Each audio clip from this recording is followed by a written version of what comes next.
Hello, मेरा नाम है अभिषेक और स्वागत करता हूं एक बार फिर आपके प्यारे चैनल JR ट्यूटोरियल्स में। बच्चों, कैसे हो रहे हैं आप सब लोग? आई होप आप लोग की स्टडी बहुत अच्छे चल रही होगी, आप लोग बहुत अच्छे होंगे। ठीक है, जैसा कि आपको पता है कि ऑलरेडी हमने स्टार्ट कर दिया है 12th बायोलॉजी का हमारा सिलेबस और हमारे 8 लेसन ऑलरेडी कंप्लीट हो चुके हैं। आज से इस लेक्चर से हम लोग स्टार्ट करने जा रहे हैं हमारा लेसन नंबर 9, जिसका नाम है कंट्रोल एंड कोऑर्डिनेशन। ठीक है, जिसका क्या नाम है कंट्रोल एंड कोऑर्डिनेशन, और ये रहेगा लेक्चर नंबर 1, जिसमें आज हम लोग डिस्कस करेंगे मेनली हम लोग इंट्रोडक्शन लेंगे कि कंट्रोल एंड कोऑर्डिनेशन होता क्या है और ये किस पे डिपेंड करेगा। ठीक है, सारे सिस्टम्स को हम लोग पढ़ेंगे धीरे धीरे आज। ठीक है, तो आज का लेक्चर में हम लोग ये सारी चीजें डिस्कस करने वाले हैं। ऑल्दो एक और चीज आपको बताना चाहता हूं, छोटी सी अनाउंसमेंट है कि अगर आपने हमारा JR ट्यूटोरियल्स का एप्लीकेशन डाउनलोड नहीं किया तो जाके उसे जरूर से डाउनलोड कर लेना। ठीक है, जाके उसे प्ले स्टोर से जरूर से डाउनलोड कर लेना। एकदम फ्री ऑफ कॉस्ट एप्लीकेशन है और फ्यूचर में आपको बहुत सारी अच्छी अच्छी चीजें उस पर मिलने वाली है। बहुत सारे नोट्स मिलने वाले हैं, बहुत सारे क्विजेस मिलने वाले हैं, बहुत सारे बैचेस उसके ऊपर चलने वाले हैं, तो उससे जल्दी से डाउनलोड करके रख लेना। बहुत छोटे से कम MB की ऐप है। ठीक है, ऑल्दो अगर आप मेरे साथ कनेक्ट होना चाहते हैं, मुझसे कोई डाउट पूछना चाहते हैं, मुझसे कोई बातें करना चाहते हैं, तो आप डायरेक्टली आकर मेरे इंस्टाग्राम ID पे मुझसे मैसेज कर सकते हैं। ठीक है, इतनी बातें क्लियर है। वहां से आप मुझे कोई भी डाउट पूछ सकते हैं, कोई भी आपसे बातें वो शेयर करनी तो आप मेरे साथ शेयर कर सकते हैं। आज हम लोग स्टार्ट करने जा रहे हैं, that is control and coordination. तो सबसे पहले हम लोग समझते हैं कि कोऑर्डिनेशन होता क्या है। ठीक है, कोऑर्डिनेशन मतलब क्या होता है? आप लोग ने बहुत सारी जगहों पे सुना होगा, स्कूल में सुना होगा कि सर बोलते हैं कि यार हमारे साथ कोऑर्डिनेट करो। ठीक है, कोऑर्डिनेशन, तो इसका कोऑर्डिनेशन का मतलब क्या होता होगा? ठीक है, तो मैं आपको एक एग्जांपल के थ्रू समझाता हूं। फॉर एन एग्जांपल, आप रोड पे चल रहे हो। ठीक है, इमेजिन करो, एक स्टोरी इमेजिन करो कि आप रोड पे चल रहे हो और एक डॉग है। ठीक है, एक स्ट्रीट डॉग है, वो आपकी तरफ दौड़ दौड़ के आ रहा है एकदम गुस्से में। ठीक है, एकदम गुस्से में वो आपकी तरफ एकदम दौड़ दौड़ के आ रहा है। तो अब आपने भागना शुरू किया। ठीक है, अब आप उससे डर रहे हो और उससे डर के वो कहीं आपको काट ना ले, इसके लिए आपने भागना शुरू किया। तो जब आप भागोगे, ठीक है, जब आप भागोगे तो आपके बॉडी को एनर्जी की बहुत ज्यादा रिक्वायरमेंट होगी। ठीक है, आपकी बॉडी को एनर्जी बहुत ज्यादा लगेगी। तो मैं बोल सकता हूं आपके बॉडी को अब ATP चाहिए। ठीक है, आपके बॉडी को अब क्या चाहिए? ATP। इतनी बातें क्लियर है? ठीक है, ATP मिलता कहां से? पिछले जो लेसन है उसे हम लोग डिस्कस कर रहे थे कि ATP बनता कैसे भैया। हमारे सेल के अंदर जाता है ग्लूकोज और ग्लूकोज में क्या आता है? ऑक्सीजन। ठीक है, ATP कैसे बनता है? तो हमारे सेल्स के अंदर ग्लूकोज और उसके साथ क्या है? ऑक्सीजन, जहां से रिएक्शन होती है। ठीक है, ग्लूकोज प्लस ऑक्सीजन वाली रिएक्शन होती है और वहां पे क्या फॉर्म होता है? ATP और कार्बन डाइऑक्साइड फॉर्म होता है।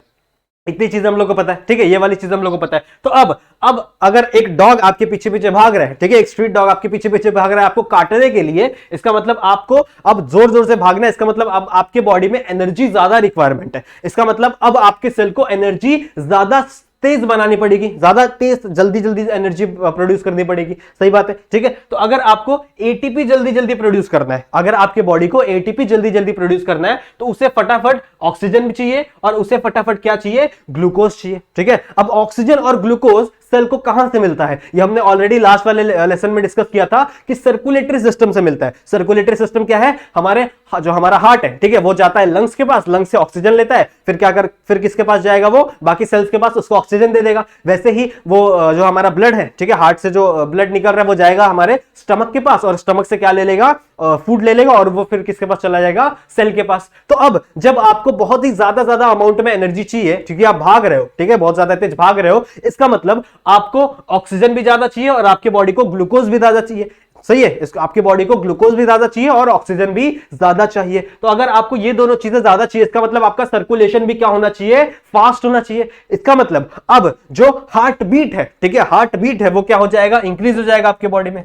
हार्ट बीट मतलब क्या? अब आपका जो हार्ट है वो ज्यादा तेज बीट करने लगेगा, जल्दी जल्दी पंप करने लगेगा आपके बॉडी के अंदर ब्लड को, ताकि जल्दी जल्दी से आपके जो सेल की रिक्वायरमेंट है उसे पूरी की जा सके, जल्दी जल्दी सेल्स को ऑक्सीजन दिया जा सके, जल्दी जल्दी सेल्स को ग्लूकोज दिया जा सके, ताकि वो ये रिएक्शन करके ATP बनाए और उस ATP से आप भाग सको। सही बात है, ये चीजें हो रही है। अब जैसे जैसे ब्लड हार्ट बीट बढ़ेगा, वैसे वैसे आपका ब्लड प्रेशर भी बढ़ेगा। ठीक है, ब्लड प्रेशर भी क्या होगा? इंक्रीज होगा। सही बात है, ब्लड प्रेशर भी इंक्रीज होगा। इसका मतलब क्या है? ब्लड प्रेशर मतलब क्या है? कि जितने स्पीड से फ्लो कर रहा है आपका ब्लड वेसल्स के अंदर, ठीक है, उस प्रेशर को हम लोग क्या कहते हैं? ब्लड प्रेशर कहते हैं। तो ब्लड प्रेशर भी आपका क्या हो जाएगा? इंक्रीज हो जाएगा। अब जब ब्लड प्रेशर इंक्रीज हो रहा है, मतलब क्या हो रहा है? ग्लूकोज और ऑक्सीजन फटाफट ट्रांसफर किए जा रहे हैं, मतलब आपका ब्रीदिंग रेट भी क्या हो जाएगा? इंक्रीज हो जाएगा। आप जल्दी जल्दी सांस लेने लगोगे। क्यों जल्दी से सांस ले रहे हो भैया? क्योंकि आपको ज्यादा ऑक्सीजन चाहिए। ठीक है, ज्यादा जल्दी ऑक्सीजन चाहिए, तो आपका जो ब्रीदिंग रेट है, ठीक है, जो आपका ब्रीदिंग रेट है वो भी क्या हो जाएगा, इंक्रीज हो जाएगा। देख रहे हो, ठीक है, आप देख रहे हो इस कंडीशन में, ठीक है, इस कंडीशन में आपकी बॉडी के अंदर जो डिफरेंट डिफरेंट ऑर्गन्स थे, ठीक है, जो हार्ट है, ठीक है, आपका जो लंग्स है, जो सेल्स है, वो क्या हो रहे हैं, कोऑर्डिनेट करके काम कर रहे हैं। ठीक है, वो क्या कर रहे हैं, कोऑर्डिनेट करके काम कर रहे हैं। मतलब एक की रिक्वायरमेंट बढ़ी तो सारे क्या हो जाएंगे, अपना जो काम है उसे क्या कर देंगे, फास्ट कर देंगे। ठीक है, इसका मतलब जितने भी ऑर्गन्स है मेरे बॉडी के अंदर, जितने भी ऑर्गन्स है वो क्या कर रहे हैं, एक दूसरे के साथ कोऑर्डिनेट कर रहे हैं, मतलब एक दूसरे के साथ साथ चल रहे हैं। ठीक है, जो काम ये कर रहा है उसी स्पीड से ये भी काम कर रहे हैं ताकि हमारे बॉडी की रिक्वायरमेंट पूरी हो सके। सही बात है, ठीक है। और जैसे फॉर एग्जांपल वो जो कुत्ता आपके जो डॉग था वो आपकी तरफ भाग भाग के आ रहा था, वो आपके साइड से चला जाए और अपने जो ओनर है उसके पास चला जाए, फिर आप लोग बोले हाँ हाँ, मतलब सब करोगे ना आप कि यार अब क्या होगा कि आपकी जो बॉडी है वो धीरे धीरे नॉर्मल टेम्परेचर पे आने, मतलब नॉर्मल पोजीशन पे आने लगेगी, नॉर्मल स्टेट पे आने लगेगी। सही बात है, ठीक है। सो इस चीज को, ठीक है, जो कंडीशन हुआ आपके बॉडी में, जो स्ट्रेसफुल कंडीशन हुई जिसमें सारे के सारे ऑर्गन क्या होने लगे, फास्ट बिहेव करने लगे, इसी चीज को हम लोग क्या कहते हैं, कोऑर्डिनेशन। ठीक है, इसी चीज को हम लोग क्या कहते हैं, कोऑर्डिनेशन। तो देखो मैंने क्या लिखा हुआ है यहाँ पे, कोऑर्डिनेशन का मतलब it is a simultaneous change in a different organ. ठीक है, साइमल्टेनियस मतलब एक ही साथ चेंज आ रहा है अलग अलग ऑर्गन्स के अंदर, अलग अलग ऑर्गन्स के अंदर एक ही टाइम पे क्या आ रहा है, चेंज आ रहा है to adapt to the given situation. मतलब जो सिचुएशन है उसके हिसाब से अडेप्ट करने के लिए सारे ऑर्गन्स क्या कर रहे हैं, एक ही टाइम पे चेंज हो रहे हैं। इसी चीज को हम लोग क्या कहते हैं, कोऑर्डिनेशन। समझ में आया कोऑर्डिनेशन मतलब क्या होता है? ठीक है, एकदम सिंपल भाषा में समझ में आ गया होगा आपको कोऑर्डिनेशन का मतलब क्या है। अब इस कोऑर्डिनेशन को कंट्रोल कौन करता है? ठीक है, कौन से सिस्टम्स है आपके बॉडी के अंदर जो इस कोऑर्डिनेशन को कंट्रोल करते हैं, जो आके बोलेंगे कि होए आर्ट, वो जो हार्ट है, आप फटाफट चल, तू पंप करना स्टार्ट हो जा, फटाफट लंग्स को जाके बोलेंगे अब तू फटाफट क्या कर, रेस्पिरेशन करना चालू कर दे, सेल्स को जाके बोलेंगे यार फटाफट अब तू एटीपी बनाना चालू कर दे। ऐसे कौन से सिस्टम्स है जो क्या कर रहे हैं आपके बॉडी के अंदर, इस कोऑर्डिनेशन सिस्टम को क्या कर रहे हैं, कंट्रोल कर रहे हैं, उसी के बारे में हम लोग को इस लेसन में डिस्कस करना है। तो मेनली दो सिस्टम्स हम लोग पढ़ेंगे। ठीक है, दो ऐसे सिस्टम्स हैं जो कि रिस्पॉन्सिबल है, जो क्या है, रिस्पॉन्सिबल है आपके कोऑर्डिनेशन के लिए। कौन कौन से? सबसे पहला है नर्वस सिस्टम। ठीक है, सबसे पहला क्या है, नर्वस सिस्टम। ठीक है, और दूसरा है एंडोक्राइन सिस्टम, एंडोक्राइन सिस्टम। ठीक है, दो टाइप के सिस्टम्स आप लोगों को पढ़ने हैं इस लेसन में। एक है नर्वस सिस्टम। ठीक है, नर्वस सिस्टम मतलब क्या, आपका जो ब्रेन वाला पार्ट है, आपके जो नर्व्स वाले पार्ट है, वो सारे किसके अंदर आएंगे, नर्वस सिस्टम के अंदर आएंगे। दूसरा क्या है, एंडोक्राइन सिस्टम। एंडोक्राइन सिस्टम मतलब क्या, जो आपके बॉडी के अंदर हार्मोन्स रिलीज हो रहे हैं वो भी, ठीक है, वो भी क्या करेंगे, कोऑर्डिनेशन में टेक पार्ट करेंगे। अब कैसे, मैं आपको समझाता हूं। फॉर एग्जांपल ध्यान दो, दिस इज योर हार्ट। ठीक है, ये क्या है, आपका हार्ट है। ठीक है, और यहां पे कोई एक सेल है, यहां पे कोई एक सेल है जिसको क्या चाहिए भैया, एटीपी बनाने के लिए ग्लूकोज चाहिए और कार्बन डाइऑक्साइड चाहिए। तो जैसे ही ये फॉर एग्जांपल मेरा ब्रेन है और यहां पे मैं एक ऑर्गन बना रहा हूं जिसे मैं क्या कहता हूं, किडनी। सब लोग जानते रहोगे ये किडनी है। ठीक है, और इस किडनी के ऊपर एक ग्लैंड प्रेजेंट होता है जिसको हम लोग कहते हैं एड्रीनल ग्लैंड। अभी आप लोग को नहीं समझेगा, पहली बार सुन रहे होगे, ऐसा लग रहा है, कुछ बच्चों ने ऑलरेडी पढ़ रखा होगा। इसे मैं पढ़ाऊंगा, जब मैं एंडोक्राइन सिस्टम पढ़ाऊंगा ना तो आपको सारे ग्लैंड्स पढ़ाऊंगा। ठीक है, तो हमारा जो किडनी होता है उस किडनी के ऊपर एक ग्लैंड प्रेजेंट होता है जिसे हम लोग क्या कहते हैं, एड्रीनल ग्लैंड। ठीक है, तो जैसे ही स्ट्रेसफुल कंडीशन आती है, जब आपके बॉडी को ज्यादा एनर्जी की रिक्वायरमेंट होती है, तो इस ब्रेन से, ठीक है, ये जो ब्रेन है आपका, यहां से कुछ नर्व्स आते हैं। ठीक है, यहां से क्या आते हैं, कुछ नर्व्स आते हैं, किसके ऊपर, हार्ट के ऊपर, कुछ केमिकल सिक्रीट करते हैं और केमिकल्स को वो बताते हैं कि अब तेरे को काम क्या करना है, फास्ट करना पड़ेगा क्योंकि भैया एनर्जी की रिक्वायरमेंट बहुत ज्यादा है। इस कंडीशन में ये केमिकल कौन सा है, यहां पे केमिकल है एड्रेनलिन। ठीक है, कौन सा केमिकल है, एड्रेनलिन। समझ में आ रही बात? ठीक है, एड्रेनलिन यहां पे क्या किया, इस ब्रेन ने इसके ऊपर डाल दिया। ठीक है, अब ये हार्ट क्या हो गया, फास्ट काम करने लगा। जो हार्ट है वो क्या करने लगा, फास्ट काम करने लगा। उसी साथ में, ठीक है, इसी साथ में ये जो ब्रेन था, इसका एक न्यूरॉन इस लंग्स के ऊपर भी जाके अटैक करता है। ठीक है, अटैक नहीं बोल सकते, कुछ अपना केमिकल से इन्फ्लुएंस करता है, जिसके वजह से ये जो एड्रीनल ग्लैंड है ना, ठीक है, ये जो एड्रीनल ग्लैंड है, इसके पास यहाँ पे फॉर एग्जांपल एक ब्लड वेसल आई होगी। ठीक है, इस एड्रीनल ग्लैंड के पास यहाँ पे एक ब्लड वेसल आई होगी, तो ये एड्रीनल ग्लैंड भी एड्रेनलिन सिक्रेट करने लगता है। देखो एड्रेनलिन ये भी सिक्रेट कर सकता है, ब्रेन भी सिक्रेट कर सकता है। तो एड्रेनलिन सिक्रेट करता है, इसीलिए इसका नाम भी पड़ा है एड्रीनल ग्लैंड। ठीक है, तो ये क्या करने लगेगा, एड्रेनलिन सिक्रेट करेगा, लेकिन ये डायरेक्टली नर्व्स के थ्रू सिक्रेट नहीं कर सकता, इसके पास नर्व सेल्स नहीं है क्योंकि ये ब्रेन नहीं है। तो ये डायरेक्ट ये एक हार्मोन है, ठीक है, ये क्या है, एक हार्मोन, ये एक सिस्टम है, एंडो ग्लैंड है ना। तो ग्लैंड क्या करते हैं, अपनी जो सिक्रीशन है वो किसके अंदर डाल देते हैं, डायरेक्ट ब्लड के अंदर डाल देते हैं, ठीक है। ये किसके अंदर डाल देगा, ब्लड के अंदर डाल देगा, और घूम घूम के ये जो ब्लड है ये वापस किसके पास पहुंचेगा, हार्ट के पास पहुंचेगा। जब हार्ट को वापस यहां से भी एड्रेनालिन मिलेगा तो हार्ट का जो फंक्शन है वो क्या हो जाएगा, और फास्ट हो जाएगा, ठीक है। हार्ट का फंक्शन है जो क्या हो जाएगा, और ज्यादा फास्ट हो जाएगा। तो यहां पे देख रहे हो आप लोग, हमारा जो नर्वस सिस्टम है यानी हमारा जो ब्रेन है उसने भी कंट्रीब्यूट किया इस कोऑर्डिनेशन में, और हमारा जो एंडोक्राइन सिस्टम है दैट इज ग्लैंड्स है वो भी क्या कर रहे हैं, कंट्रीब्यूशन कर रहे हैं हमारा कोऑर्डिनेशन के अंदर। समझ में आ रही है बात। So two systems are responsible for coordination, ठीक है। कोऑर्डिनेशन के लिए कितने सिस्टम्स रिस्पॉन्सिबल है, दो सिस्टम्स रिस्पॉन्सिबल है। कौन कौन सा, एक है नर्वस सिस्टम और एक है एंडोक्राइन सिस्टम। तो सबसे पहले हम लोग नर्वस सिस्टम को स्टडी करेंगे, ठीक है। सबसे पहले हम लोग किसको स्टडी करेंगे, नर्वस सिस्टम को स्टडी करेंगे, उसके बाद हम लोग जाएंगे एंडोक्राइन सिस्टम पे। तो नर्वस सिस्टम किससे बना हुआ है, नर्वस टिश्यू से बना हुआ है, ठीक है, न्यूरल टिश्यू से बोल सकते हैं हम लोग, ठीक है। जो नर्वस सिस्टम है वो किससे बना हुआ है, न्यूरल टिश्यू से बना हुआ है, ठीक है। टिश्यू समझते हो ना, टिश्यू से कोई भी ऑर्गन बनता है, फिर ऑर्गन से ऑर्गन सिस्टम बनता है। तो वैसे ही इसके अंदर, ठीक है, हमारे जो नर्वल सिस्टम है, हमारा जो ब्रेन है, हमारे जो स्पाइनल कॉर्ड है, ये सारे सारे किससे बने हुए हैं, न्यूरल टिश्यूज से बने हुए हैं। किससे बने हुए हैं, न्यूरल टिश्यू से बने हुए। अब न्यूरल टिश्यू एक टाइप के, तो टिश्यू किससे बना हुआ होता है भैया, सेल से बना हुआ होता है। सेल के ग्रुप्स को हम लोग क्या कहते हैं, टिश्यू कहते हैं। तो अगर मैं बात करूं न्यूरल टिश्यू की, तो दो टाइप्स के न्यूरल टिश्यू हम लोग को पढ़ने हैं इस लेसन में। दो टाइप से कौन कौन से, सबसे पहला हम लोग को पढ़ना है न्यूरॉन, ठीक है। सबसे पहला हम लोग कौन सा पढ़ना है, न्यूरॉन। न्यूरॉन ने आप लोग ने न्यूरॉन का नाम पहले भी सुना होगा, स्ट्रक्चर भी देखा होगा, मैं भी अभी आप लोग को स्ट्रक्चर बताने वाला हूं। साथ ही साथ एक और ग्रुप होता है जिसे हम लोग क्या कहते हैं, न्यूरोग्लिया, ठीक है। एक और क्या कहते हैं हम लोग, न्यूरोग्लिया। अब न्यूरोग्लिया खुद एक सेल नहीं है, ठीक है, न्यूरोग्लिया खुद एक सेल नहीं है, neuroglia is a group of cell, ठीक है। न्यूरोग्लिया क्या है, ग्रुप ऑफ सेल है, मतलब बहुत सारे अलग अलग सेल्स होंगे। न्यूरॉन्स को छोड़ के, इतना याद रख लो कि न्यूरॉन्स को छोड़ के बाकी जितने भी सेल्स प्रेजेंट है ना नर्वस टिश्यू में, ठीक है, क्या बोल रहा हूं मैं, न्यूरॉन्स को छोड़ के बाकी जितने भी सेल्स प्रेजेंट है हमारे नर्वस टिश्यू में यानी न्यूरस टिश्यू में, उसे मैं क्या कहूंगा, न्यूरोग्लिया, ठीक है। उसे मैं क्या कहूंगा, न्यूरोग्लिया। मतलब इसके अंदर it is a collection of cells, ठीक है। ये क्या है, बहुत सारे सेल्स का क्या है, कलेक्शन है। कौन कौन से सेल्स हो सकते हैं, देखो मैंने यहाँ पे कुछ एग्जांपल्स लिखे हुए जो कि आपके बुक में दिए हुए, आपके बुक में और भी थोड़े एग्जांपल दिए हुए, लेकिन वो ज्यादा इंपॉर्टेंट नहीं है, इससे मैंने ज्यादा मेंशन नहीं किया है। सिर्फ एक ही न्यूरोग्लिया हम लोग को पढ़ना है आज के टाइम पे, दैट इज श्वान सेल, ठीक है। श्वान सेल के बारे में हम लोग को पढ़ना है, बाकी ये दोनों का इतना फंक्शन नहीं है। फंक्शन है, ठीक है, हमारे बॉडी में फंक्शन है, लेकिन हमको पढ़ना नहीं है इसके बारे में, ठीक है। सो यहां पे मैंने कुछ एग्जांपल दिखे, जैसे श्वान सेल यहां पे हुआ है, ठीक है, एस्ट्रोसाइट हुआ है, ठीक है, माइक्रो गैलियल सेल है, ठीक है, और भी बहुत सारे सेल्स होते हैं। किसके अंदर आते हैं, सारे के सारे न्यूरोग्लिया के अंदर आते हैं। किसके अंदर आते हैं, सारे के सारे न्यूरोग्लिया के अंदर आते हैं। और जो हमारा मेन सबसे बड़ा, सबसे ज्यादा अमाउंट ऑफ सेल्स जो मिलता है हमारे न्यूरल टिश्यू में, दैट इज न्यूरॉन, ठीक है। वो कौन सा है, न्यूरॉन। तो सबसे पहले हम लोग क्या करेंगे, न्यूरॉन का स्ट्रक्चर देखेंगे कि कौन कौन सी चीजें न्यूरॉन्स में प्रेजेंट होती है, कौन कौन सी चीजें नहीं प्रेजेंट होती है। नहीं प्रेजेंट वाले की हम लोग बात नहीं करेंगे, जनरली जो चीजें प्रेजेंट होती है उसको मार्क करेंगे, और ये डायग्राम आपके बोर्ड में भी आ सकता है बनाने के लिए। तो ध्यान से देखेंगे, ठीक है, ध्यान से देखेंगे यहाँ पे। So this is the typical neuron, ठीक है। ये क्या होता है, ये एक टिपिकल न्यूरॉन है जो आपको पढ़ना है, ठीक है। ये एक टिपिकल सा न्यूरॉन है जो क्या है, आपको पढ़ना है। तो यहां पे आपको लोग को दिख रहा होगा, आओ मार्क करने की कोशिश करते हैं। ये एक नॉर्मल सा न्यूरॉन का स्ट्रक्चर है, जिसमें ये जो बड़े बड़े स्ट्रक्चर दिख रहे हैं आपको, ऐसे ऐसे निकले निकले, इसको हम लोग कहते हैं डेंड्राइट्स। क्या कहते हैं इसे हम लोग, डेंड्राइट्स। तो यहां पे लिख लो मैं, ये सब क्या है,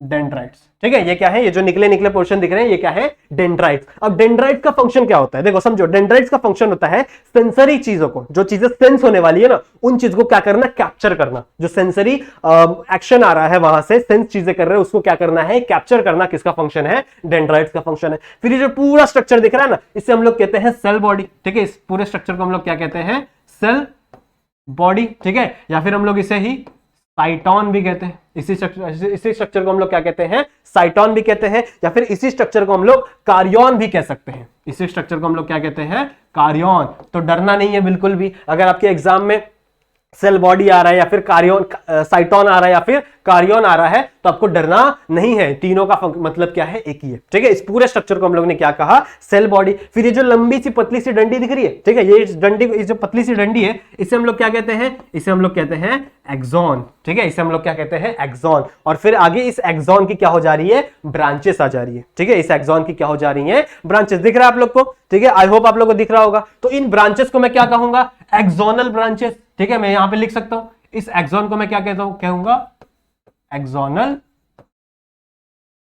ब्रांचेस। इतनी बातें क्लियर है, ठीक है, इतनी बातें क्लियर है। ये एक नॉर्मल सा न्यूरॉन का स्ट्रक्चर है जिसमें ये जो बड़ा वाला पोर्शन है यहां पे, इसे मैं क्या कहूंगा, सेल बॉडी, ठीक है। सेल बॉडी को मैं साइटोन भी बोल सकता हूं, सेल बॉडी को मैं कार्योन भी बोल सकता हूं। साथ ही साथ इस सेल बॉडी के ऊपर कुछ ऐसी यहां पे कुछ निकले हुए रहते, कुछ स्ट्रक्चर्स रहते हैं जो ऊपर ऊपर ऐसे साइड साइड में निकले हुए रहते हैं, उसे मैं क्या कहता हूं, डेंड्राइट्स, ठीक है। डेंड्राइट्स का फंक्शन क्या है, जो सेंसरी ये आ रहे रिसेप्टर्स आ रहे जो सेंस हो रहा है चीजों को, उसको क्या करना, कैप्चर करना और किसके अंदर डाल देना, सेल बॉडी के अंदर डाल देना, ठीक है। फिर यहां पे अगर ये सेल बॉडी है तो यहां पे एक ये भी प्रेजेंट होगा न्यूक्लियस, तो इट इज अ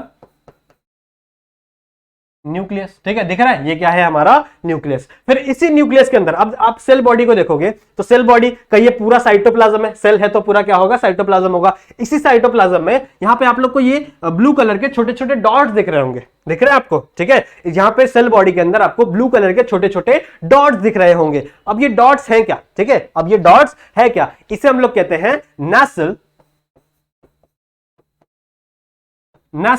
ग्रैन्यूल्स।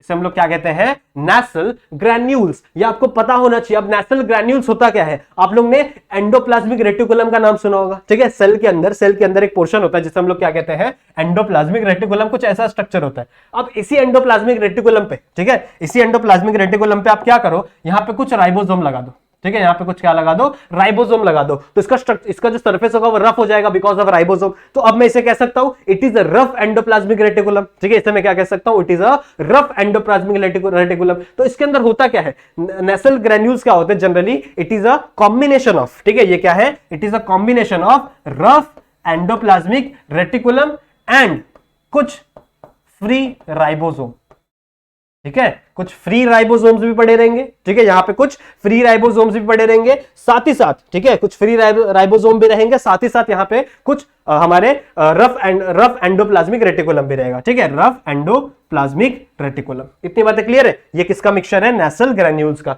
फिर मैं बात करूं, अगर मैं अगला बात करूं तो वहां पे आप लोगों को दिख रहा है कुछ नोब जैसे दिख रहे हैं यहां पे, ठीक है, नॉब जैसे दिख रहे हैं। इन नॉब्स को हम लोग क्या कहते हैं, इसको हम लोग कहते हैं साइनेप्टिक नोब्स। इसको हम लोग क्या कहते हैं, साइनेप्टिक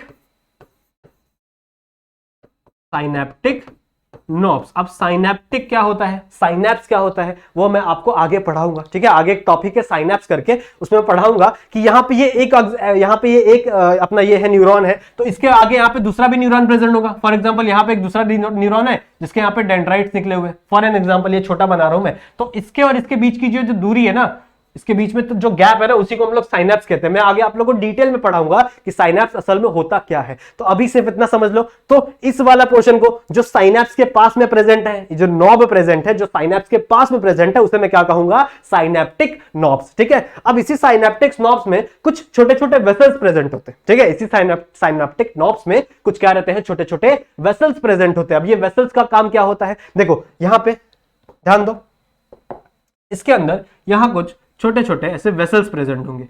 इन वेसल्स का काम क्या है, देखो इन वेसल्स के अंदर एक केमिकल भरा हुआ होता है, ठीक है, इस वेसल्स के अंदर क्या भरा हुआ होता है, एक केमिकल भरा हुआ होता है जिसे हम लोग कहते हैं न्यूरोट्रांसमीटर। जैसे ही यहां से कोई सिग्नल आया, ठीक है, फॉर एग्जांपल यहां से डेंड्राइट्स ने कुछ सिग्नल ये किया, एब्जॉर्ब किया, और उसको कहां से क्या किया, एक्सॉन से यहां से ट्रांसफर करने लगे। तो जैसे ही वो कहां पहुंचेगा, साइनेप्टिक नॉब में पहुंचेगा, वो क्या करेगा, इन वेसल्स को आगे साइड पुश करेगा, ठीक है, इसको क्या करेगा, आगे साइड पुश करेगा, और उसके बाद क्या होगा, यहां पे जो वेसल्स होंगे, ठीक है, वो आगे साइड पुश हो जाएंगे, जिसके वजह से उसके अंदर से जो न्यूरॉन्स है, ठीक है, न्यूरॉन्स बोल रहा हूं, मतलब जो न्यूरोट्रांसमीटर्स है वो क्या हो जाएंगे, रिलीज हो जाएंगे, ठीक है, वो क्या हो जाएंगे, रिलीज हो जाएंगे। कहां रिलीज हो जाएंगे, इसके बीच में जो गैप प्रेजेंट होता है ना, ठीक है, इसके बीच में जो फॉर एग्जांपल यहां पे ये वेसल्स है, ठीक है, तो वेसल्स से अगर जब न्यूरोट्रांसमीटर निकला तो यहां पे जो गैप प्रेजेंट है उसके अंदर न्यूरोट्रांसमीटर क्या हो जाएंगे, रिलीज हो जाएंगे। समझ में आ रही बात। इन वेसल्स को क्या कहते हैं, इसे हम लोग कहते हैं साइनेप्टिक वेसल्स। समझ में आ रही, क्योंकि कहां प्रेजेंट है, साइनेप्स के पास प्रेजेंट है, तो इसे मैं क्या कहूंगा, साइनेप्टिक वेसल। कहां लिखे, यहां पे लिख दे, समझा। ठीक है, इतनी बातें समझ में, ठीक है। साइनेप्टिक वेसल्स क्या होता है ये सब समझ में आ गया आप लोग को, ओके, इतनी बातें क्लियर है। अब आप लोग को एक और चीज समझानी है, दैट इज श्वान शेल। जैसे मैंने अभी आप लोग को बताया था कि न्यूरोग्लिया बताया था ना आप लोग को, तो न्यूरोग्लिया के अंदर एक इंपॉर्टेंट सेल था जिसे मैंने क्या कहा था, श्वान शेल, और उसको हम लोग को इस लेसन में डिस्कस करना है। तो श्वान शेल होता क्या है और उसको हमारे न्यूरॉन्स पे क्या इफेक्ट है वो हम लोग को जानना है, ये समझ गया, ठीक है। ये एक नॉर्मल सा न्यूरॉन का स्ट्रक्चर है। अगर आपके बोर्ड में आपको पूछा जाता है कि न्यूरॉन का स्ट्रक्चर बना के दिखाओ, तो आप लोग ये स्ट्रक्चर बना के दिखाओगे, ठीक है। ये स्ट्रक्चर आप इजीली बना सकते हो, इजी है, ज्यादा कुछ हार्ड नहीं है। आपको करीब करीब 5 to 6 नेम है, उसको लर्न कर लेना है, उसको 1-2 बार प्रैक्टिस कर लेना, आप लोग को याद हो जाएगा। नेक्स्ट अगर मैं बात करूं तो श्वान शेल के बारे में बात करता हूं, ठीक है। श्वान शेल होता क्या है, देखो श्वान शेल एक ऐसा शेल है, ठीक है, एक ऐसा सेल है। For example this is Schwann cell, ठीक है, ये क्या है, श्वान शेल है। अब इसमें होगा क्या, ये सबसे पहले डायलेट हो जाएगा, ठीक है, ये सबसे पहले क्या हो जाएगा, डायलेट हो जाएगा। तो मतलब इसका स्ट्रक्चर कुछ ऐसा सा समझेगा, कुछ ऐसा सा हो जाएगा, ठीक है, समझो, ठीक है। इसका स्ट्रक्चर कुछ क्या हो जाएगा, ऐसा डायलेट हो जाएगा। अब आप क्या करो, इसके ऊपर यहां से गाड़ी चढ़ा दो, ठीक है, इस सेल के ऊपर यहां से क्या करो, गाड़ी चला दो। तो इसका मतलब इसका अगर यहां से कोई गाड़ी चढ़ रही है इसके ऊपर, तो मतलब इसका जो सारा का सारा साइटोप्लाज्म है वो इस साइड शिफ्ट हो जाएगा, ठीक है। इस श्वान शेल का सारा साइटोप्लाज्म क्या हो जाएगा, वो इस साइड शिफ्ट हो जाएगा, और यहां पे सिर्फ क्या बचेगा, प्लाज्मा मेम्ब्रेन बचेगी, यानी सेल मेम्ब्रेन बचेगी। तो कुछ ऐसा स्ट्रक्चर हो जाएगा, मतलब एक जगह पूरा का पूरा क्या प्रेजेंट है, सेल मेम्ब्रेन यानी साइटोप्लाज्म प्रेजेंट है, और एक जगह क्या है, ये चपटा सा सेल प्रेजेंट है, मतलब कुछ ऐसा स्ट्रक्चर हो जाएगा। समझ में आ रही बात। अगर आप इस सेल पे जो डायलेटेड सेल है इसके ऊपर क्या चढ़ा दो, गाड़ी चढ़ा दो, ठीक है, ऐसा समझ लो, गाड़ी चढ़ा दो। तो जैसे इसके ऊपर गाड़ी चढ़ाओगे आप, तो इसका जो सारा का सारा साइटोप्लाज्म है वो इधर शिफ्ट होने लगेगा। सही बात है, किधर शिफ्ट होने लगेगा, इस साइड शिफ्ट होने लगेगा। तो ये वाला जो पोर्शन है ये क्या हो जाएगा, पूरा बड़ा सा साइटोप्लाज्म वाला एरिया बन जाएगा, और यहाँ पे कोई भी साइटोप्लाज्म प्रेजेंट नहीं होगा, ठीक है। साइटोप्लाज्म प्रेजेंट नहीं होगा, सिर्फ क्या प्रेजेंट होगी, यहाँ पे एक मेम्ब्रेन प्रेजेंट होगी पतली सी, ठीक है। अब आपको क्या करना है, इस नॉर्मल से ये जो खाली एरिया था ना, इसके अंदर आपको डाल देना है माइलिन फ्लूइड, ठीक है। इसके अंदर आपको क्या डाल देना है, माइलिन फ्लूइड। अब ये जो माइलिन फ्लूइड है ये व्हाइट कलर का होता है। कौन से कलर का होता है, ये व्हाइट कलर का होता है। ध्यान दो, बहुत इंपॉर्टेंट है ये माइलिन फ्लूइड। इसके अंदर जैसे ही डालोगे, ठीक है, तो ये इतना पोर्शन क्या हो जाएगा, व्हाइट कलर का हो जाएगा, ठीक है। इतना पोर्शन क्या हो जाएगा, ये व्हाइट कलर का हो जाएगा। समझ में आई बात। श्वान शेल क्या है, समझ में आया। एक नॉर्मल सा शेल है उसको डायलेट कर दो, ठीक है। एक नॉर्मल सा सेल है उसको क्या करो, डायलेट कर दो, लंबा सा खींच दो, ठीक है। ये खींच दिया मैंने। अब इसके ऊपर यहां से क्या करो, एक गाड़ी चढ़ाओ। तो जैसे जैसे आप गाड़ी आगे आगे आएगी, मतलब इसका जो जितना भी साइटोप्लाज्म है वो इस साइड शिफ्ट होने लगेगा, ठीक है। क्या होने लगेगा, वो इस साइड शिफ्ट होने लगेगा, और यहां पे क्या प्रेजेंट होगा, सिर्फ और सिर्फ प्लाज्मा मेम्ब्रेन। अब इस प्लाज्मा मेम्ब्रेन में आपको क्या भर देना है, एक फ्लूइड भर देना है जिसका क्या नाम है, माइलिन, ठीक है, जिसका क्या नाम है, माइलिन। और ये फ्लूइड किस कलर का होता है, व्हाइट कलर का होता है, ठीक है। ये फ्लूइड किस कलर का होता है, व्हाइट कलर का होता है। तो कुछ ऐसा स्ट्रक्चर बन जाएगा, कुछ ऐसा स्ट्रक्चर बन जाएगा। ये थोड़ा सा फूल गया क्योंकि इसके अंदर क्या भर गया, अब माइलिन भर गया। इसको मुझे किसी दूसरे कलर से बनाना चाहिए था क्योंकि मुझे व्हाइट कलर का फ्लूइड भरना है।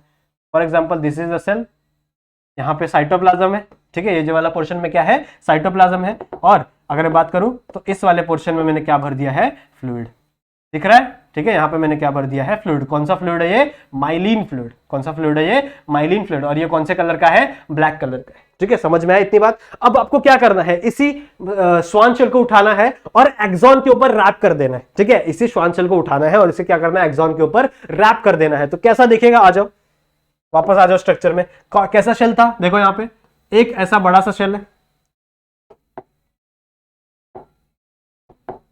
ध्यान दो, एक ऐसा बड़ा सा पोर्शन है और इसका आगे क्या है, एक पतला सा पोर्शन है, ठीक है। इस पतले वाले पोर्शन में क्या भरा हुआ है, इसके अंदर माइलिन फ्लूइड भरा हुआ है, ठीक है। क्या भरा हुआ है, माइलिन फ्लूइड भरा हुआ है। और ये आगे क्या है, हमारा सेल है, ठीक है, श्वान शेल। बस आपको क्या करना है, इसको लेना है और इसके ऊपर लपेट देना है, ठीक है। ये जो एक्सॉन वाला पोर्शन है ना, इसके ऊपर क्या कर देना है, लपेट देना है। तो कुछ ऐसा से दिखेगा ये। इसके ऊपर क्या करो, आप यहां से लाओ, ऐसे लपेट दो, ठीक है। और यहाँ पे नीचे क्या बच गया, इसका ये सेल वाला पोर्शन बच गया, ठीक है। समझ में आई बात। यहाँ पे क्या किया मैंने, इसको ऐसे लपेट दिया,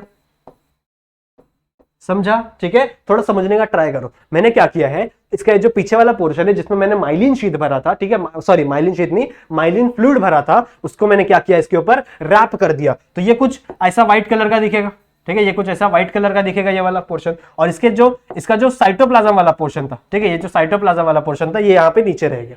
सही बात है। सेम यही चीज आप सब में कर दो, ठीक है। यही सेम चीज आप यहाँ पे क्या कर दो, और भी पूरे जितना लंबा न्यूरॉन है ना उसके अंदर आपको यही सेम चीज करनी है। तो यहाँ पे क्या हो जाएगा, एक माइलिन शीट आ गया, ठीक है, दूसरा माइलिन शीट आ गया,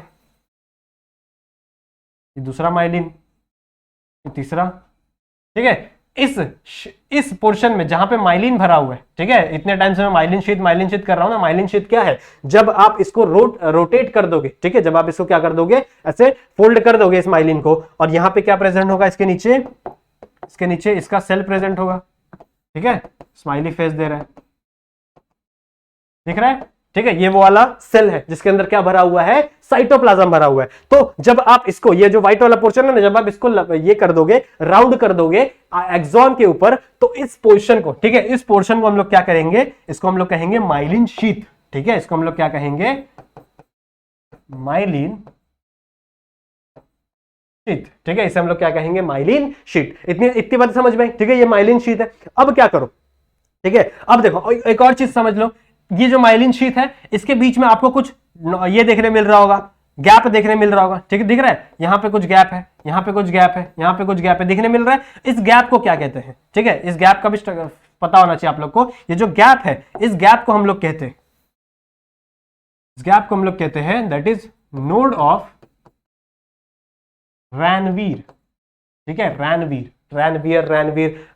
बोल रहा हूं, रणवीर कपूर बोल रहा हूं, आपको जो भी बोलना है बोल लो, लेकिन आप लोगों को स्पेलिंग याद रखनी है। That is node of Ranvier. Node of Ranvier क्या है, यहां पे नोड ऑफ रैनवीर क्या है, जो माइलिन शीथ है उसके बीच का जो डिस्टेंस है, ठीक है। नोड ऑफ रैनवीर क्या है, जो माइलिन शीथ है उसके बीच का जो डिस्टेंस है, उसे मैं क्या कहूंगा, नोड ऑफ रैनवीर। इतनी बातें क्लियर है। अब क्या करो, ठीक है, ये जो बचा हुआ सेल था, इसको भी क्या करो, इसके ऊपर डाल दो, ठीक है। जो बचा हुआ सेल था, इसको भी क्या करो, इसके ऊपर डाल दो। तो मैं इसको मिटा रहा हूं यहां पे,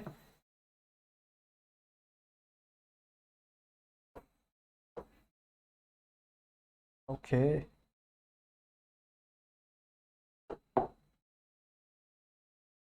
ठीक है। इतनी बातें समझ में आई। तो अगर मैं इसको भी, यहां पे जो सेल प्रेजेंट था उसको भी क्या करूं, इसके ऊपर मोड़ दूं, तो ये कुछ ऐसा सा हो जाएगा, ठीक है, क्योंकि इसके अंदर क्या प्रेजेंट है, साइटोप्लाज्म प्रेजेंट है। इसके अंदर ऊपर क्या प्रेजेंट है, साइटोप्लाज्म। अब साइटोप्लाज्म कैसा होता है, लिक्विड होता है, तो ये क्या हो जाता है, थोड़ा सा फैल जाता है, ठीक है। तो इसके ऊपर ये कुछ ऐसा आ जाएगा, ये कुछ ऐसा सा आ जाएगा, कुछ ऐसा सा आ जाएगा, समझ रहे हो, ठीक है, समझ रहे हो।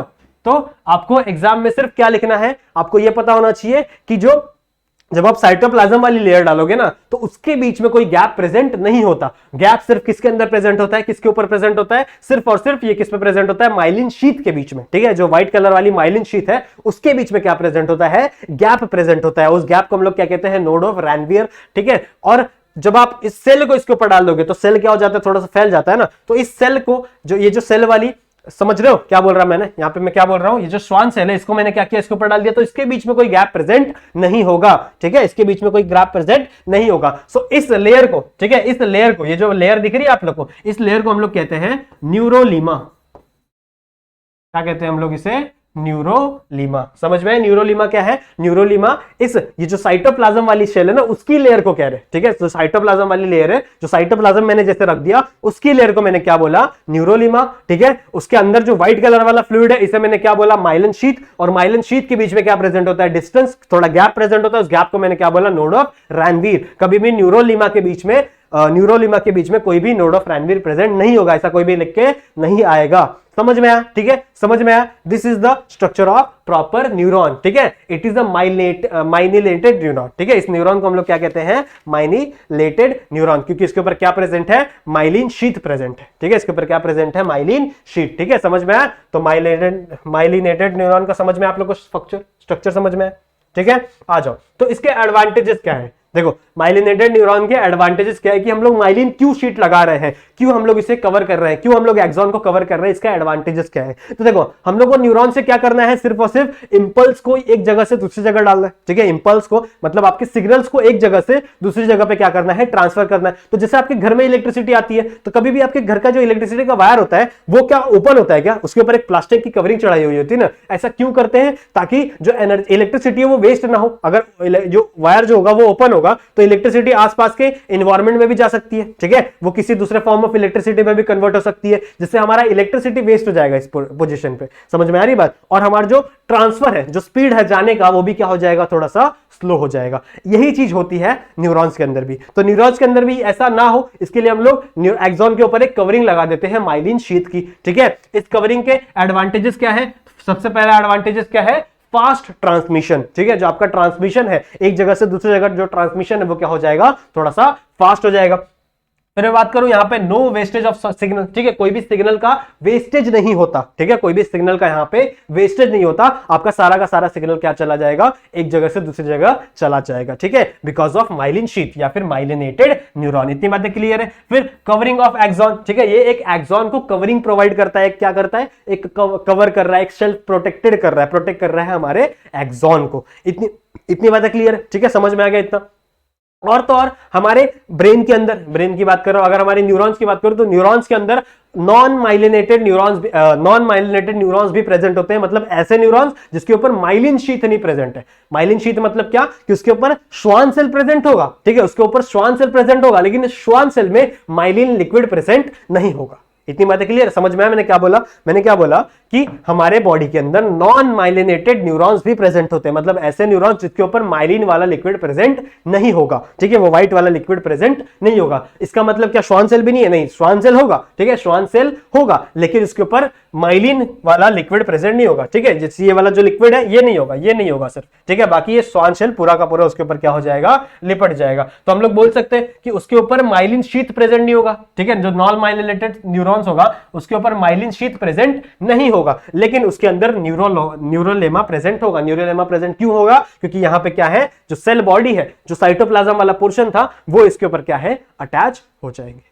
समझ में आया? ठीक है, क्लियर है इतना? अगर कुछ नहीं समझ में आया होगा तो कमेंट करके बताओ, ठीक है। वीडियो थोड़ा सा पीछे जाओ, ठीक है, 5 मिनट पीछे जाओ और वापस एक बार देखो कि आपको समझ रहा है कि नहीं आया, तो मेरे इंस्टाग्राम में मैसेज करो, मैं वापस आपको समझा दूंगा, बहुत ही ईजी है, ज्यादा कुछ हार्ड नहीं है इसके अंदर। तो इतना समझ में आया, ये न्यूरॉन का स्ट्रक्चर है पूरा का पूरा, ठीक है। न्यूरॉन समझ में आ गया होगा आप लोग को, श्वान सेल समझ में आ गया होगा, श्वान सेल का फंक्शन क्या है, ठीक है, श्वान सेल उसके ऊपर लग जाता है, ठीक है। नेक्स्ट हम लोग को पढ़ना है that is types of neuron, ठीक है। नेक्स्ट हम लोग को क्या पढ़ना है, टाइप्स ऑफ न्यूरॉन, कितने न्यूरॉन्स के टाइप्स होते हैं। तो अभी हम लोग ने एक न्यूरॉन्स को देख लिया, ठीक है, वैसे ही और कितने न्यूरॉन्स के टाइप होते हैं। तो टोटल कितने टाइप्स के न्यूरॉन्स होते हैं? 4 टाइप के। कितने टाइप्स के न्यूरॉन्स होते हैं? 4 टाइप्स, ठीक है। कितने टाइप्स के न्यूरॉन्स होते हैं? 4 टाइप। सबसे पहला होता है दैट इज मल्टीपोलर न्यूरॉन। सबसे पहला कौन सा होता है? Multipolar neuron. और ये न्यूरॉन आपकी बॉडी में मोस्ट ऑफ द टाइम देखा जाता है। इसका स्ट्रक्चर कैसा है? जो अभी हम लोग ने पढ़ा ना, सेम टू सेम वही वाला, ठीक है, जो अभी हम लोग ने पढ़ा वो मल्टीपोलर न्यूरॉन्स का एग्जांपल था। समझ में आई इतनी बात? ठीक है, मल्टीपोलर न्यूरॉन समझ में आ गया, वही था एग्जांपल मल्टीपोलर न्यूरॉन का। नेक्स्ट जो न्यूरॉन है कैसा होता है, बना के दिखा दूं। अभी हम लोग ने देखा था, यहाँ पे बहुत सारे डेंड्राइट्स रहेंगे, ये हमारा सेल बॉडी, और यहां से क्या निकला है? एक्सॉन, और एक्सॉन से यहाँ पे क्या है?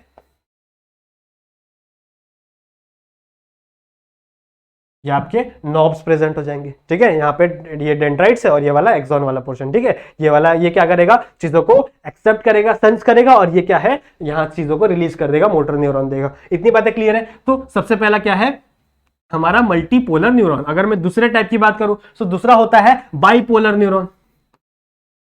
दूसरा कौन सा न्यूरॉन होता है? Bipolar neuron. बाइपोलर न्यूरॉन कैसा होता है? ठीक है, देखो बाइपोलर न्यूरॉन कैसा होता है वो भी मैं अभी आप लोग को बताता हूं। देखो बाइपोलर न्यूरॉन कैसा होता है, बीच में यहां पे सेल बॉडी प्रेजेंट होगा, ठीक है, बीच में सेल बॉडी प्रेजेंट होगा। यहां से एक एक्सॉन निकला है, यहां से एक एक्सॉन वाला पोर्शन निकला है। यहां पे क्या प्रेजेंट होंगे? डेंड्राइट्स प्रेजेंट होंगे, ठीक है। यहां पे क्या प्रेजेंट होंगे? डेंड्राइट्स प्रेजेंट होंगे, जो क्या करेंगे? चीजों को एक्सेप्ट करेंगे, ठीक है। और इस साइड क्या प्रेजेंट होगा? इसका एक्सॉन वाला पोर्शन, जो क्या करेगा? चीजों को रिलीज करेगा। देख रहे हो? तो बीच में सेल बॉडी है, ठीक है, बीच में सेल बॉडी है, थोड़े दूर क्या प्रेजेंट है? डेंड्राइट्स, और थोड़े दूर क्या प्रेजेंट है? यहाँ पे एक्सॉन। तो ये है हमारे डेंड्राइट्स, ठीक है। स्ट्रक्चर दोनों का सेम होता है, मतलब इस साइड भी स्ट्रक्चर सेम होता है, इस साइड भी स्ट्रक्चर सेम होता है, लेकिन फंक्शन दोनों का वैरी कर सकता है। कभी अगर ये एक्सेप्ट करेगा तो ये क्या करेगा? रिलीज करेगा। अगर इसने रिलीज किया तो ये क्या करेगा? एक्सेप्ट करेगा। जो एक्सेप्ट करता है उसे हम लोग क्या कहते हैं? डेंड्राइट्स। जो क्या करेगा? रिलीज करेगा सिग्नल्स को, उसे हम लोग क्या कहेंगे? एक्सॉन्स। इतनी बातें क्लियर है? ठीक है। जो नेक्स्ट हमारा थर्ड टाइप है, थर्ड टाइप है that is unipolar. Unipolar neurons, ठीक है, न्यूरॉन्स, ठीक है। ये क्या है हमारा? Unipolar neuron. यूनिपोलर न्यूरॉन कैसा होता है? कुछ ऐसा सा स्ट्रक्चर होता है जहां पे एक सेल बॉडी होगी और एक डेंड्राइट वाला पोर्शन होगा। ठीक है, ये न्यूरॉन जनरली किसी काम का नहीं होता, मतलब ये चीजों को एक ही साइड प्रेजेंट है यहाँ पे। तो अब इस एक ही साइड से आपको एक्सेप्ट भी करना है और इसी एक ही साइड से आपको क्या करना है, चीजों को डिलीवर भी करना है, मतलब यहाँ चीजों को देना भी है। समझ में आ रही बात? तो ये जनरल सा जो न्यूरॉन है ये ज्यादा यूजफुल नहीं होता, ज्यादा एक अडल्ट की बॉडी में तो देखने ही नहीं मिलता। जनरली किसके अंदर देखने मिलता है? ये एम्ब्रियो के अंदर। ठीक है, एक एम्ब्रियो के अंदर हम लोग को, एम्ब्रियो के अंदर क्या देखने मिलता है हम लोग को? Unipolar neuron. और ये एम्ब्रियो के अंदर भी इतना फंक्शनफुल नहीं होता, इसलिए बाद में क्या हो जाता है, ये चेंज हो जाता है किसी दूसरे न्यूरॉन में। इतनी बातें क्लियर है? ठीक है, दूसरा है हमारा, सॉरी दूसरा क्या, फोर्थ है हमारा, that is pseudo unipolar neuron. ठीक है, दूसरा चौथा टाइप क्या है हमारा? Pseudo unipolar neuron. सूडो मतलब क्या कि भाई ये झूठा यूनिपोलर है, मतलब ये बोल तो रहा था कि भाई मैं यूनिपोलर हूं, लेकिन ये ऐसा नहीं है भैया। देखो ये कैसा स्ट्रक्चर होता है इसका, एक यहाँ पे सेल बॉडी प्रेजेंट होगी। ठीक है, एक सेल बॉडी प्रेजेंट होगी और यहां से दो रास्ते निकल जाएंगे, मतलब एक रास्ता इधर चला जाएगा, एक रास्ता इधर चला जाएगा। यहाँ पे डेंड्राइट वाला पोर्शन और यहाँ पे क्या हो जाएगा, एक्सॉन। ठीक है, यहाँ पे कौन सा पोर्शन हो जाएगा, डेंड्राइट वाला पोर्शन, और यहाँ पे क्या हो जाएगा, एक्सॉन। तो मतलब ये इधर से चीजों को एक्सेप्ट करेगा और ये यहां से चीजों को ये करेगा, डिलीवर करेगा। समझ में आ रही बात? ठीक है, तो these are the total 4 types of neuron. ये 4 टाइप के न्यूरॉन्स हमारे बॉडी के अंदर देखने के लिए मिलते हैं।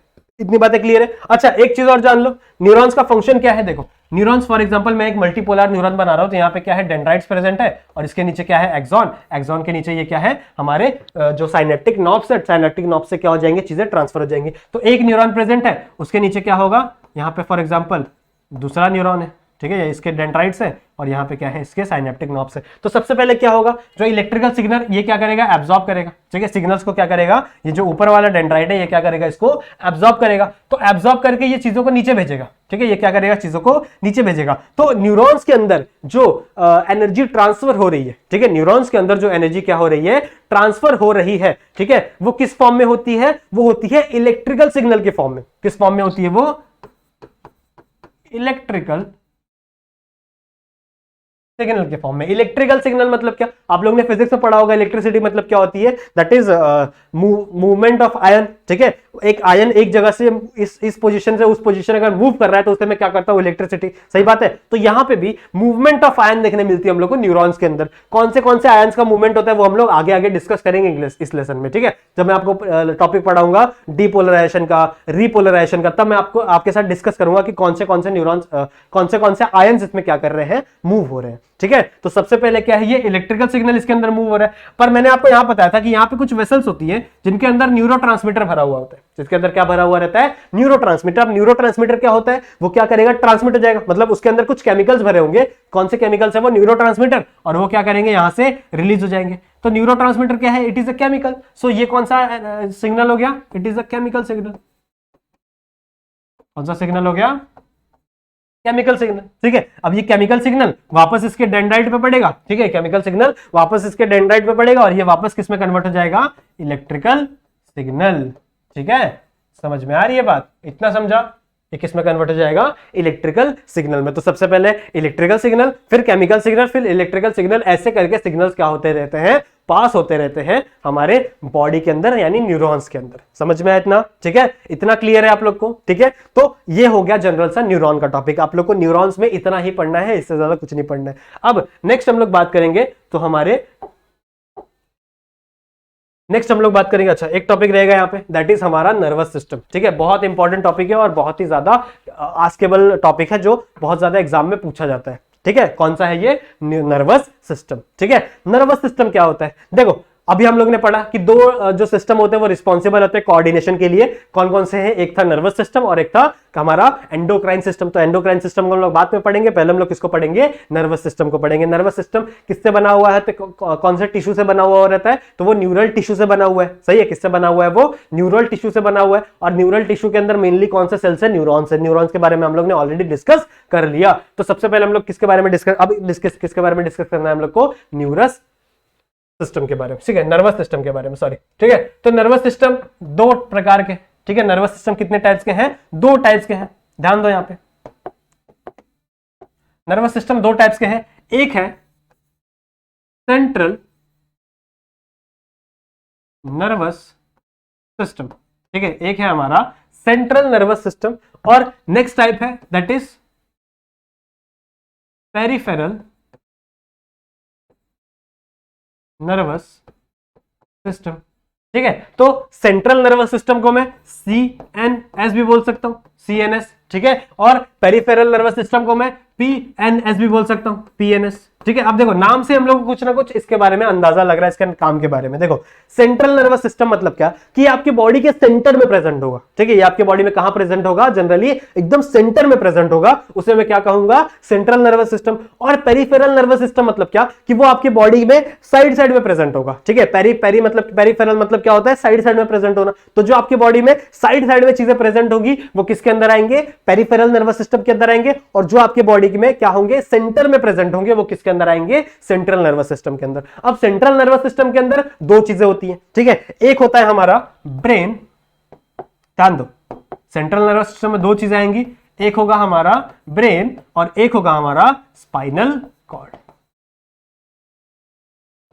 समझा, ठीक है। इतना समझा कि मैंने क्या बोला, सेंट्रल नर्वस सिस्टम में दो चीजें आएंगी, that is brain and spinal cord, जो कहां प्रेजेंट है, हमारे बीच में प्रेजेंट है। और अगर मैं पेरिफेरल नर्वस सिस्टम की बात करूं तो ये क्या है, बाजू बाजू में जितने न्यूरॉन्स प्रेजेंट होंगे, मतलब हमारे सेंट्रल नर्वस सिस्टम को छोड़ के, हमारे ब्रेन को छोड़ के, हमारे अपना स्पाइनल कॉर्ड को छोड़ के, इसके आसपास जितने भी न्यूरॉन्स प्रेजेंट होंगे वो क्या आएंगे, किसके अंदर आएंगे, पेरिफेरल नर्वस सिस्टम के अंदर आएंगे। इतनी बातें क्लियर है। तो मैं क्या बोल सकता हूं, अब सबसे पहले हम लोग देखते हैं सेंट्रल नर्वस सिस्टम क्या होता है। सेंट्रल नर्वस सिस्टम जनरली, ठीक है, सेंट्रल नर्वस सिस्टम क्या होता है, एक प्रोसेसर की तरह होता है, ठीक है। प्रोसेसर आप लोग ने देखा होगा, जैसे फोन में प्रोसेसर लगा होता है। तो जैसे फॉर एग्जांपल किसी भी आप फोन को टच करो, फॉर एग्जांपल ये मेरा फोन है, ठीक है, ये फोन है नहीं वैसे, रिमोट है। तो फॉर एग्जांपल ये मेरा फोन है, तो जब भी मैं फोन को कुछ भी टच करूंगा, ठीक है, कोई भी चीज को टच करूंगा, तो वो टच वाला सेंसेशन, ठीक है, वो सेंस करेगा मेरा फोन कि हाँ भैया इसने इस जगह पर टच किया है, और वो ये मैसेज को भेजेगा मेरे किसके पास, मेरे ये फोन के प्रोसेसर के पास भेजेगा, ठीक है। जैसे मैंने फोन को कहीं भी टच किया तो फोन के प्रोसेसर के पास भेजेगा वो कि भैया इस बंदे ने ये पोजीशन पे टच किया है। तो अब जो प्रोसेसर है वो एनालाइज करेगा कि हाँ उस पोजीशन पे कौन सी चीज प्रेजेंट थी और मुझे क्या रिस्पांस देना है उसके लिए, ठीक है, मुझे क्या रिस्पांस देना है। तो वैसे प्रोसेसर क्या करेगा, उस चीज को थिंक करेगा, सोचेगा, और फिर क्या करेगा, कमांड देगा अंदर, ठीक है, उसके मदरबोर्ड को कमांड देगा, जिसके हिसाब से जो एप्लीकेशंस आपने क्लिक किए होंगे वो एप्लीकेशन क्या हो जाएंगे, ओपन हो जाएंगे। किसकी तरह ये जैसे प्रोसेसर काम कर रहा है वैसा ही कुछ काम होता है सेंट्रल नर्वस सिस्टम का, ठीक है, वैसा ही कुछ काम होता है सेंट्रल नर्वस सिस्टम का। तो for example this is our central nervous system, ठीक है, ये क्या है, मेरा सेंट्रल नर्वस सिस्टम है। तो जैसे ही फॉर एग्जांपल कि मेरे हाथ पे मैंने कुछ टच किया, ठीक है, फॉर एग्जांपल मैंने ऐसा हाथ रखा था और इस पे आके कॉकरोच बैठ गया, ठीक है, इस पे आके क्या आ गया, एक कॉकरोच बैठ गया। तो अब मेरे बॉडी ने, ठीक है, मेरे हाथ ने क्या किया, उस चीज को सेंस किया, और वो सेंस वाला सिग्नल सबसे पहले किसके पास गया, ब्रेन के पास गया। तो फॉर एग्जाम्पल ये मेरा हाथ है, ठीक है, यहीं कहीं मेरा हाथ है, ऐसा होता है ना हाथ, ठीक है, ये थानोस का हाथ है शायद, ठीक है। तो इसके ऊपर क्या रख दिया है मैंने, एक कॉकरोच आके बैठ गया, ठीक है, एक कॉकरोच आके बैठ गया। अब ये कॉकरोच, ठीक है, अब ये जो कॉकरोच है ये इसके जो सिग्नल्स है, ठीक है, जैसे ही मुझे पता चला तो मेरे अंदर क्या हो गया, सेंसेशन हुआ। तो इसके सिग्नल्स किसकी तरफ गए, मेरे ब्रेन की तरफ, किसकी तरफ गए, मेरे ब्रेन की तरफ। मेरे ब्रेन ने क्या किया, अच्छा एनालाइज किया कि अच्छा यहाँ पे कॉकरोच बैठ गया है। तो अब मेरा ब्रेन क्या करेगा, सोचेगा कि भाई क्या करना है इसके लिए, ठीक है, वो पुरानी मेमोरीज उठा के देखेगा कि नहीं यार ये कीड़े बहुत गंदे होते हैं, ऐसे होते, ठीक है। फिर वो क्या करेगा, मोटर न्यूरॉन्स को कमांड देगा, ठीक है, किसको देगा, वो मोटर न्यूरॉन्स को कमांड देगा। तो ये हो गया सेंसरी वाला पार्ट, ये कौन सा पार्ट हो गया, सेंसरी वाला पार्ट, और ये कौन सा पार्ट हो गया, मोटर वाला पार्ट, ठीक है। वो मोटर वाले को कमांड देगा, मोटर पार्ट को, मोटर न्यूरॉन्स को, कि भैया ये बहुत ही गंदा कीड़ा, इसको ऐसे झटक दो, ऐसे फेंक दो, ठीक है। तो हमारा हाथ ऐसे हो जाता है, ठीक है, कोई भी कीड़ा बैठा तो हमारा हाथ ऐसे हो जाता है, जिससे हम लोगों को कीड़ा क्या हो जाएगा, गिर जाएगा, ठीक है, मतलब हमारे बॉडी को हार्म ना हो। समझ में आया। तो ऐसे काम करता है हमारा सेंट्रल नर्वस सिस्टम, ठीक है, ऐसे काम करता है हमारा